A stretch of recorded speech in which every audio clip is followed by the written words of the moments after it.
ಕಾನು ಸಾಹಿತ್ಯ ಸಮ್ಮೇಳನದ ಸರ್ವಾಧ್ಯಕ್ಷರಾಗಿರುವಂತಹ ಫಕೀರ್ ಅಹಮದ್ ಕಡ್ಬಾಡಿ ಅವರೇ, ವೇದಿಕೆಯ ಮೇಲಿರುವ ನನ್ನೆಲ್ಲ ಕವಿಮಿತ್ರರು ಹಾಗೂ ವೇದಿಕೆಯ ಮುಂದಿರುವ ಎಲ್ಲ ಗಣ್ಯರಿಗೂ ನನ್ನ ಪ್ರೀತಿಯ ನಮಸ್ಕಾರಗಳು. ಫಕೀರ್ ಅಹಮದ್ ಕಡ್ಬಾಡಿ ಅವರು ನನ್ನ ಮತ್ತು ನನ್ನಮ್ಮನ ಇಬ್ಬರು ಕೂಡ ಮೆಚ್ಚಿನ ಕಥೆಗಾರರು. ನಾನು ಮತ್ತು ಅಮ್ಮ ಇಬ್ಬರು ಕೂಡ ಅವರ ತಜ್ಜನ ಕಥೆ ಬಗ್ಗೆ ಸದಾ ಮಾತಾಡ್ತಾ ಇರ್ತೀವಿ. ಸೊ ಎರಡು ತಲೆಮಾರನ್ನ ಪ್ರತಿನಿಧಿಸ್ತಾ ಇರುವಂತಹ, ಎರಡು ತಲೆಮಾರುಗಳಿಗೆ ಇಷ್ಟ ಆಗಿರುವಂತಹ ಕಥೆಗಳನ್ನು ಬರೆದಿರುವಂತಹ ಫಕೀರ್ ಅಹಮದ್ ಕಡ್ಬಾಡಿ ಅವರು ನಮ್ಮ ಕಾಪು ಸಾಹಿತ್ಯ ಸಮ್ಮೇಳನದ ಸರ್ವಾಧ್ಯಕ್ಷರಾಗಿದ್ದಾರೆ ಅನ್ನೋದು ನಮ್ಮೆಲ್ಲರಿಗೂ ಕೂಡ ಹೆಮ್ಮೆಯ ವಿಚಾರ. ಕಾಪು ಕಾನೂನು ಸಾಹಿತ್ಯ ಸಮ್ಮೇಳನ ನಮ್ಮೂರಲ್ಲಿ ನಡೆಯುತ್ತಿದೆ ಮತ್ತು ಫಕೀರ್ ಅಹಮದ್ ಕಡ್ಬಾಡಿ ಅವರು ಅದರ ಸರ್ವಾಧ್ಯಕ್ಷರಾಗ್ತಾರೆ ಅಂತ ನಾನು ನನ್ನ ಸಾಹಿತಿ ಮಿತ್ರರಲ್ಲಿ ಮಾತಾಡ್ತಿರ್ಬೇಕಿದ್ರೆ ಹೇಳುವಾಗ ಅವರು ಹೇಳಿದ್ರು, ಅವರು ರಾಜ್ಯ ಮಟ್ಟದ ಸಾಹಿತ್ಯ ಸಮ್ಮೇಳನಕ್ಕೆ ಸರ್ವಾಧ್ಯಕ್ಷರಾಗಬೇಕಾದವರು, ನೀನೇನು ತಾಲೂಕು ಮಟ್ಟದ ಸರ್ವಾಧ್ಯಕ್ಷರಾಗಿದ್ದಾರೆ ಅಂತ ಸಂಭ್ರಮ ಪಡ್ತಾ ಇದ್ದೀಯ ಅಲ್ವಾ ಅಂತ. ಆದರೆ ಇದು ನಮ್ಮ ಸಂಭ್ರಮದ ಆರಂಭ ಮತ್ತು ಒಂದು ದಿವಸ ಅವರು ರಾಜ್ಯ ಮಟ್ಟದ ಸಾಹಿತ್ಯ ಸಮ್ಮೇಳನದ ಸರ್ವಾಧ್ಯಕ್ಷರಾಗ್ತಾರೆ ಅನ್ನೋದು ನಮ್ಮೆಲ್ಲರ ನಂಬಿಕೆಯಾಗಿದೆ. ಮತ್ತು ಅವತ್ತು ಅವರು ಕಾಪು ಸಾಹಿತ್ಯ ಸಮ್ಮೇಳನವನ್ನ ನಮ್ಮೆಲ್ಲರನ್ನ ನೆನಪಿಸ್ಕೋತಾರೆ ಅಂತ ನಾನು ಭಾವಿಸ್ತೇನೆ ಮತ್ತು ನಾನು ನಂಬ್ತೇನೆ. ಸೊ ಈಗ ಇಲ್ಲಿ ಕವಿಗೋಷ್ಠಿ ನಡೀತು. ಯೂಶಲಿ ಸಾಮಾನ್ಯವಾಗಿ ಏನಾಗುತ್ತೆ ಅಂದ್ರೆ, ಒಂದು ಬಹುಭಾಷಾ ಕವಿಗೋಷ್ಠಿಗಳು ನಡೆದಾಗ ಸಂಘಟಕರು ಬ್ಯಾರಿ ಕವಿತೆಯನ್ನ ಮುಸ್ಲಿಮರಿಗೆ, ಕೊಂಕಣಿ ಕವಿತೆಯನ್ನ ಕ್ರಿಶ್ಚಿಯನ್ರಿಗೆ, ತುಳು ಕವಿತೆಯನ್ನ ಹಿಂದೂಗಳಿಗೆ ಮಾತ್ರ ಓದೋದಕ್ಕೆ ಅವಕಾಶ ಕೊಡ್ತಾರೆ.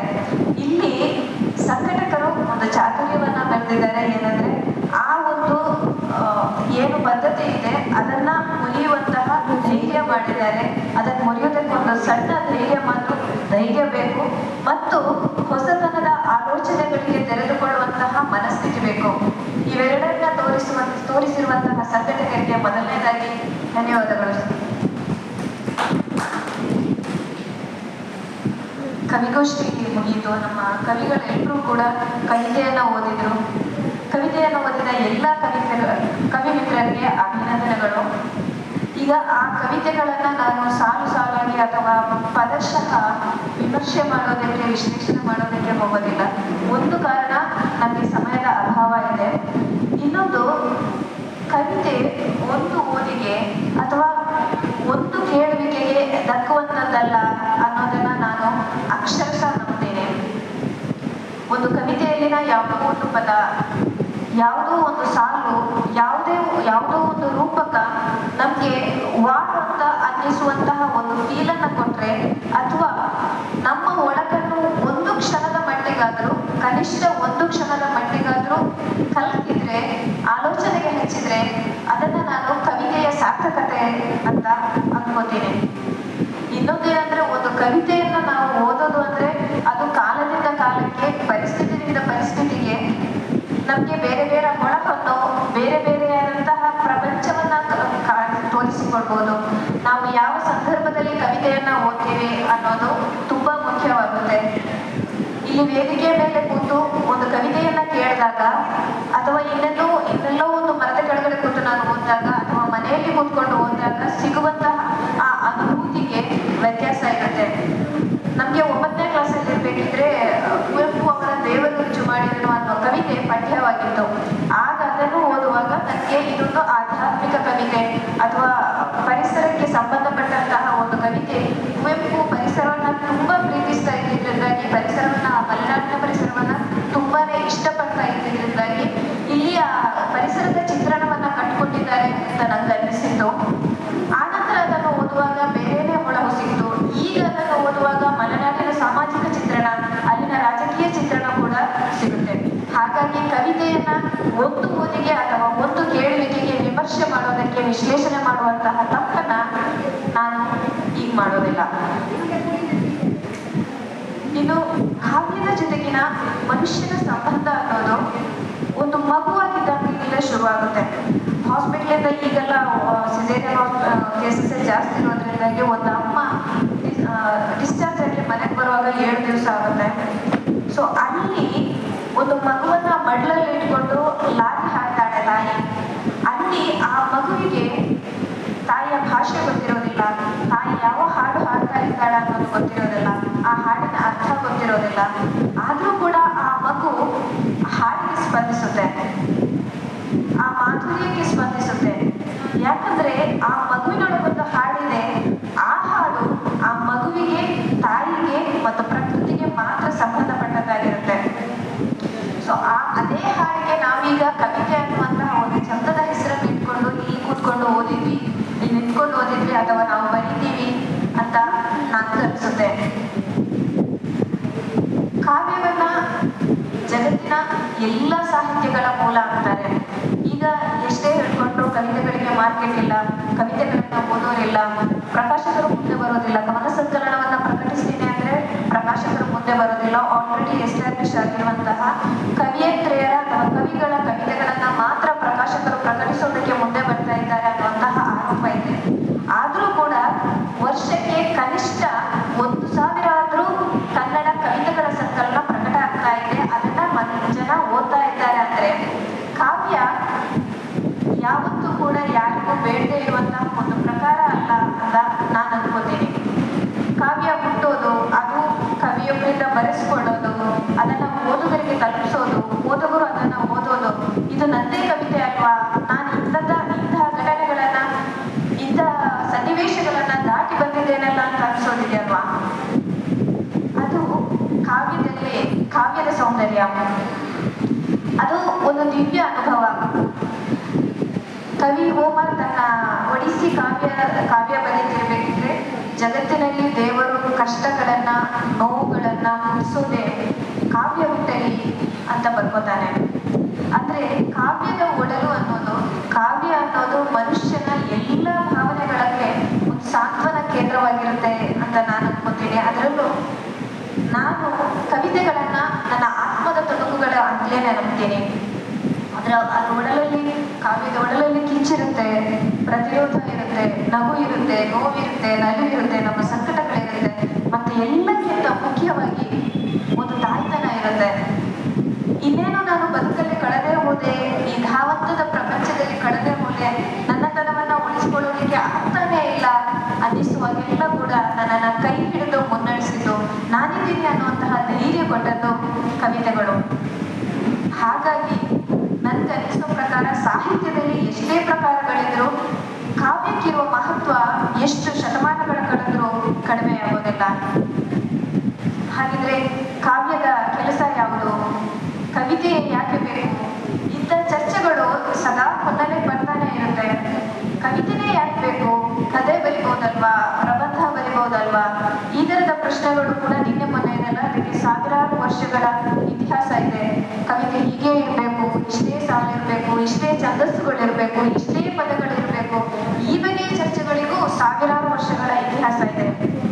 ಆದ್ರೆ ಒಬ್ಬ ಸೂಳೆ ಸಂಗಮನನ್ನ ವಚನಕಾರ್ತಿಯನ್ನಾಗಿ ಮಾಡ್ಬೇಕಿದ್ರೆ ವಚನ ಚಳವಳಿ ಬರ್ಬೇಕಾಯ್ತು. ಒಬ್ಬ ಜಲಗಾರನನ್ನ ಶಿವ ಅಂತ ನಮ್ ಕಣ್ಮುಂದೆ ತರಬೇಕಿದ್ರೆ, ಒಬ್ಬ ಜಲಗಾರನನ್ನ ಶಿವ ಅಂತ ನಮಗೆ ತೋರಿಸ್ಬೇಕಿದ್ರೆ ಕುವೆಂಪು ಬರ್ಬೇಕಾಯ್ತು. ಅರಮನೆಯಲ್ಲಿ ಹುಟ್ಟಿದ ರಾಜಾಶ್ರಯದ ಕವನಗಳನ್ನ ನಿರ್ಮಿಸಿ, ಇದು ನಮ್ಮ ಕವಿತೆಗಳಲ್ಲ, ನಮ್ಮ ಬಗ್ಗೆ ಮಾತಾಡುವಂತಹ, ಜನಸಾಮಾನ್ಯರ ಬಗ್ಗೆ ಮಾತಾಡುವಂತಹ ಕವಿ ಬೇಕು, ಕವಿತ್ವ ಬೇಕು ನಮ್ಗೆ ಅನ್ನೋದನ್ನ ಹೇಳಿಕೊಂಡದ್ದು ನಮ್ಮ ಜನಪದರು. ಹಾಗೆ ನೋಡಿದ್ರೆ ಇಡೀ ಜಗತ್ತು ಗೀತೆಗಳು, ಆ ಗೀತೆಗಳ ಮೂಲಕ ಆಗಿರ್ಬೋದು, ಕವಿತೆಗಳ ಮೂಲಕ ಆಗಿರ್ಬೋದು, ಅಥವಾ ಮಹಾಕಾವ್ಯಗಳ ಮೂಲಕ ಆಗಿರ್ಬೋದು, ಛಂದಸ್ಸು, ವ್ಯಾಕರಣ, ಸಾಲುಗಳು, ಪದಗಳು ಇಂಥದ್ರ ಹಿಂದೆ ಬಿದ್ದಿರುವಾಗ ಜನಸಾಮಾನ್ಯರ ಕವನಗಳನ್ನ, ಜನಸಾಮಾನ್ಯರ ನೋವುಗಳನ್ನ, ಜನಸಾಮಾನ್ಯರ ಅಗತ್ಯಗಳನ್ನ ವಚನಗಳಲ್ಲಿ ಕೊಟ್ಟಿಕೊಂಡದ್ದು ಅನುಭವ ಮಂಟಪ ಎನ್ನುವ ಕಲ್ಪನೆಯ ಮೂಲಕ ನಮ್ಮ ವಚನಕಾರರು. ಆ ಮಟ್ಟಿಗೆ ಜಗತ್ತಿನಲ್ಲಿ ಎಲ್ಲೂ ನಡೆದಂತಹ ಕಾವ್ಯ ಕ್ರಾಂತಿ ಕನ್ನಡದಲ್ಲಿ ನಡೆದಿದೆ ಅಂತ ನಾವು ಹೆಮ್ಮೆಯಿಂದ ಹೇಳ್ಕೊಳ್ಬೋದು. ರೂಪಕಗಳು, ಅಲಂಕಾರಗಳು, ಛಂದಸ್ಸುಗಳು ಇವೆಲ್ಲ ಕವಿತೆಗೆ ಎಷ್ಟು ಮುಖ್ಯವೋ ಅದಕ್ಕಿಂತ ಜಾಸ್ತಿ ಮುಖ್ಯ ಆ ಕವಿತೆಯ ಧ್ಯೇಯ, ಕವಿತೆಯ ಆತ್ಮ, ಜೀವಪರವಾಗಿ. ಕವಿತೆ ಅಂದ್ರೆ ನಮ್ಮ ಬದುಕು, ಕವಿಗಳ ಬದುಕು, ಎಲ್ಲರ ಬದುಕು ಆಗ್ಬೇಕು ಅಂತಿಲ್ಲ, ಬಟ್ ನಮ್ಮ ಬದುಕು. ಸಮಾಜ ಬಲವಂತವಾಗಿ ಯಾವ ಇಂಥದ ನಂಬಿಕೆಗಳನ್ನ ನಮ್ಮ ಮೇಲೆ ಹೇರಿದೆಯೋ ಅದನ್ನ ಮುರಿದು ಕಟ್ಟುವಂತಹ ಬದುಕು, ಆ ಕಾಲದ ಬಿಕ್ಕಟ್ಟುಗಳನ್ನ ಪ್ರತಿನಿಧಿಸುವಂತಹ ಬದುಕು. ಆ ಕಾವ್ಯವನ್ನ, ನಾವು ಬರೆಯುವಂತಹ ಕಾವ್ಯ ಆ ಸಮಾಜವನ್ನ ಕಟ್ಟಿಕೊಡ್ಬೇಕು, ಒಂದು ದಾಖಲೀಕರಣ ಆಗಬೇಕು. ಇನ್ಯಾವತ್ತೂ ಒಂದು ದಿವಸ ನಾವು ಅದನ್ನು ಓಪನ್ ಮಾಡಿ ಓದುವಾಗ ಈ ಕಾಲದಲ್ಲಿ ಹೀಗೆಲ್ಲ ನಡೆದಿದ್ದು ಮತ್ತೆ ಹೀಗೆಲ್ಲ ಪ್ರತಿ ಬರಬೇಕು.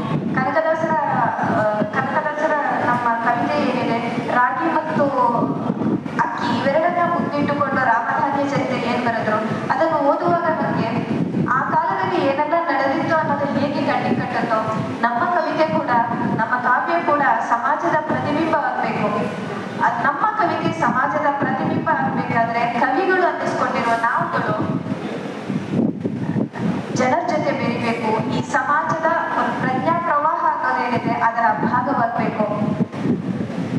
ಈಗ ನಾವು ಹಳೆಯ ಪತ್ರಿಕೆಗಳನ್ನ, ನಾನು ಓದೋದಕ್ಕಿಂತ ಮುಂಚಿನ ಪತ್ರಿಕೆಗಳನ್ನ ನಮ್ಮ ಮನೆಯಲ್ಲಿ ಸುಮಾರು ಇದೆ, ಅವನ್ನೆಲ್ಲ ಓದುವಾಗ ಆ ಕಾಲಕ್ಕೆ ಲಂಕೇಶ್ರಿಗೆ ಜನಾಭಿಪ್ರಾಯವನ್ನ ರೂಪಿಸುವ, ಜನಾಭಿಪ್ರಾಯವನ್ನ ಬದಲಿಸುವ ಮತ್ತೆ ಸರ್ಕಾರವನ್ನೇ ಅಲ್ಲಾಡಿಸುವಂತಹ ಶಕ್ತಿ ಲಂಕೇಶ್ರ ಬರಹಗಳಿಗಿತ್ತು ಅನ್ನೋದು ತಿಳಿದು ಬರುತ್ತೆ.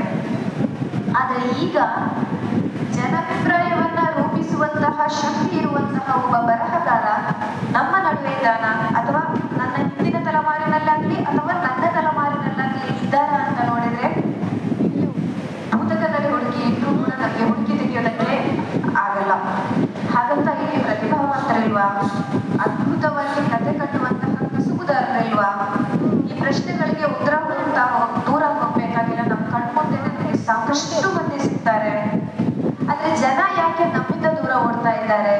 ಕವಿಗಳು ಅಂದ್ರೆ ಸಾಕು. ಈಗ ನನ್ನ ಹತ್ರ ಆಯ್ಕೆ ಕೊಡುವ ಸರಿ ಮಾತಾಡ್ತಾ ಹೇಳಿದ್ರು, ಕವಿಗೋಷ್ಠಿ ಆಗುವಾಗ ಹೇಳೋ, ನಾನು ಇಲ್ಲಿಂದ ಎದ್ದು ಹೋಗ್ತೇನೆ, ನನಗೆ ಕವಿತೆಗಳಂದ್ರೆ ಆಗೋದಿಲ್ಲ, ಗನ್ ಹಿಡ್ಕೊಂಡು ಬರ್ತೇನೆ ಅಂತ ಇದ್ರೆ ಅವ್ರಿಗೆ ಯಾರಾದ್ರೂ ಕಟ್ಟು ಹಾಕಿ ಕವಿತೆಯನ್ನು ಪೂರ್ತಿ ಕೇಳಿದ್ರೆ ಹೋಗ್ಬೇಕು ಅವರು. ಸೊ ಇಂತಹ ಯಾಕಿದೆ, ಇಂತಹ ಪರಿಸ್ಥಿತಿ ಯಾಕೆ ಬಂತು ಯೋಚನೆ ಮಾಡಿದ್ರೆ, ಒಂದೆರಡು ಕವಿತೆಗಳು ನಮ್ದು ಅಥವಾ ಲೇಖನಗಳ ಅಥವಾ ಕಥೆಗಳು ಯಾವುದೇ ಆಗಲಿ, ಅಥವಾ ಒಂದೆರಡು ಪ್ರಶಸ್ತಿಗಳು, ಸಣ್ಣ ಮಟ್ಟಿಗಿನ ಪ್ರಶಸ್ತಿಗಳು ಬಂದರೂ ಕೂಡ ನಾವು ತಲೆ ಮೇಲೆರಡು ಕೂಡು ಬೆಳೆಸ್ಕೊಂಡು ದಂತಗೊಬ್ಬರ ಹತ್ತಿ ಕೂಡ್ಬಿಡ್ತೇವೆ. ಸಮಾಜದಿಂದ, ಜನರಿಂದ ನಾವು ನಿಜವಾಗಿ ಯಾರ ಜೊತೆ ಇರಬೇಕಿತ್ತೋ, ಯಾರ ನೋವುಗಳಿಗೆ ಕಿವಿ ಆಗ್ಬೇಕಿತ್ತೋ, ಯಾರ ಭಾವಗಳಿಗೆ ಧ್ವನಿ ಆಗ್ಬೇಕಿತ್ತೋ ಅವರಿಂದ ದೂರ ಹೋಗ್ತೇವೆ. ಸಮಾಜ ಎದುರಿಸ್ತಾ ಇರುವಂತಹ ಸಮಸ್ಯೆಗಳಿಗೂ ನಮ್ಗೂ ಸಂಬಂಧವೇ ಇಲ್ಲ ಅನ್ನೋ ತರ ಇಟ್ಬಿಡ್ತೀವಿ. ಯಾವುದೋ ಒಂದು ಪ್ಯಾರಲಲ್ ಲೋಕದಲ್ಲಿ ಬದುಕ್ತಾ ಇದ್ದೀವೇನೋ ಅನ್ನುವಂತಹ ಭ್ರಮೆಗಳಲ್ಲಿ ಬದುಕಿ ನಾವು ಜನರಿಂದ ದೂರ ಹೋಗ್ತಾ ಇದ್ದೀವಿ. ನೋಡಿದ್ರೆ ಈ ಸಭೆ ಮತ್ತು ಈ ವೇದಿಕೆ ಇದಕ್ಕಿರೋದು 4 ಹೆಜ್ಜೆಗಳು. ನಾವೆಲ್ಲ ವೇದಿಕೆ ಮೇಲಿದ್ದೇವೆ ಅನ್ನೋದು ನಮ್ಮನ್ನ ಸಮಾಜದೊಂದಿಗೆ ಕರೆದೊಯ್ಯದೇ ಇರುವಂತಹ ವಿನಯವಂತಿಕೆಯನ್ನ ನಮ್ಮ ಓದು ಮತ್ತು ನಮ್ಮ ಬರಹ ನಮ್ಮಲ್ಲಿ ಹುಟ್ಟಿಸಿದ್ರೆ ಇಲ್ಲಿರುವಂತಹ ಕವಿಗೋಷ್ಠಿ ಅಥವಾ ಸಾಹಿತ್ಯದ ಮೂಲ ಉದ್ದೇಶ ಏನು, ಅದು ಸಾರ್ಥಕ ಆಗುತ್ತೆ ಅನ್ಕೋತೀನಿ. ಅದೇ ರೀತಿ ನಮ್ಮಲ್ಲಿ ಕೂಡ ಲಂಕೇಶ್ವರಂತಹ ಒಬ್ಬ ಬರಹಗಾರರು ಜನಾಭಿಪ್ರಾಯವನ್ನೇ ಬದಲಿಸುವಂತಹ ಅಥವಾ ಹಿರಮ್ಮನ್ ಕಣ್ಮಳೆಯಂತೆ ತಲೆಮಾರಿನಿಂದ ತಲೆಮಾರುಗಳಿಗೆ ಕಥೆಗಳ ಮೂಲಕ, ಲೇಖನಗಳ ಮೂಲಕ ಪ್ರಭಾವಿಸುವಂತಹ ವ್ಯಕ್ತಿತ್ವಗಳು ನಮ್ಮಲ್ಲೂ ಇರ್ಬೋದು. ಒಂಚೂರು ಜನರ ಜೊತೆ ಬೆರೆತು ಕ್ರಮಾನುಗತದಿಂದ ಹೊರಬಂದು ನಮ್ಮೊಳಗೆ ಓದು ಮತ್ತು ಬರಹ ಎರಡೂ ಕೂಡ ವಿನಯವಂತಿಕೆಯನ್ನು ಹೆಚ್ಚಿಸಲಿ ಅನ್ನೋದನ್ನ ಆಶಿಸ್ತಾ ನನ್ನ ಅಧ್ಯಕ್ಷೀಯ ಭಾಷಣಕ್ಕೆ ಒಂದು ಕವಿತೆಯನ್ನು ಓದುವುದರ ಮೂಲಕ ಅಧ್ಯಕ್ಷೀಯ ಭಾಷಣವನ್ನ ಕೊನೆಗೊಳಿಸ್ತಾ ಇದ್ದೇನೆ.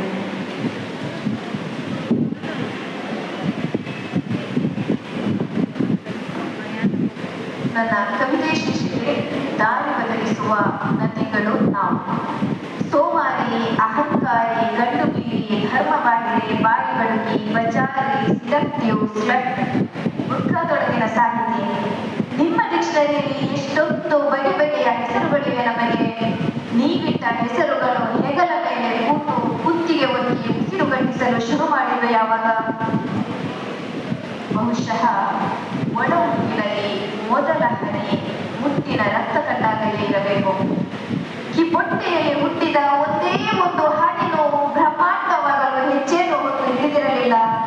ಸೊಂಟ, ಬೆನ್ನುಹುರಿ, 2 ತೊಡೆಗಳು, ಮಂಡಿ, ಅಂಗಾಲು, ಕಾಲಗಟ್ಟು, ಆಮೇಲೆ ಇಡೀ ದೇಹ.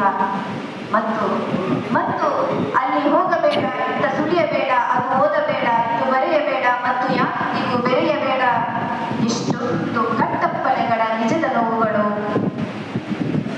ಆಗಲೇ ನಾವು ಹೋಗುವ ಕಾಲುಗಳಿಗೆ ತೆವಳಲು ಕಲಿಸಿದರೆ, ನೀವು ಕಕ್ಕುವ ವಿಷವನ್ನು ನೀಲಿ ಕನ್ಯೆಯರಾಗಿ ಬಿಟ್ಟಿದ್ದರೆ ಎಷ್ಟೊಂದು ಒಳ್ಳೆಯವರಾಗಿ ಬಿಡುತ್ತಿದ್ದೆವು. ದ್ವೇಷಿಸುವವರು, ತಿರುಗಿ ಬೀಳುವವರು, ನಿಮ್ಮ ಮೇಲರಿಮೆಯನ್ನು ಒಪ್ಪಿಕೊಳ್ಳದವರೆಲ್ಲ ನಿಮಗೆ ಕಡಲು ಸೇರದ ನದಿಯಂತೆ ಕಡು ಅಸಹ್ಯ. ಆದರೆ ನಾವು ಆಗಾಗ ದಾರಿ ಬದಲಿಸಿ ಗಮ್ಯ ಹುಡುಕುವ ನದಿಗಳು ನೀವಿಟ್ಟ ಹೆಸರುಗಳಲ್ಲಿ ಅಲ್ಲ, ನಾವು ಹರಿದ ದಾರಿಗಳಲ್ಲಿ ಮಾತ್ರ.